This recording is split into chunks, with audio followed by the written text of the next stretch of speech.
کہ ابو قحافہ نے نبی کریم صلی اللہ علیہ وسلم کو گالی دی۔ حضرت ابو بکر نے ابو قحافہ کو زور سے تھپڑ مارا کہ وہ گر پڑا۔ ابو قحافہ حضرت ابو بکر صدیق رضی اللہ تعالیٰ عنہ کے باپ تھے۔ پھر انہوں نے اس واقعے کا نبی کریم صلی اللہ علیہ وسلم سے ذکر کیا۔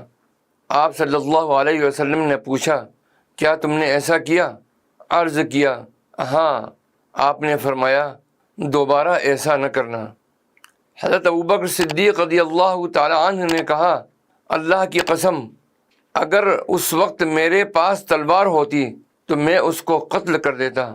تو اللہ سبحانہ و تعالی نے یہ آیت نازل فرمائی، تم نہیں پاؤ گے ان لوگوں کو جو حقیقتاً ایمان رکھتے ہیں اللہ پر اور یوم آخرت پر کہ وہ محبت کرتے ہوں ان سے جو مخالفت کر رہے ہیں اللہ اور اس کے رسول کی۔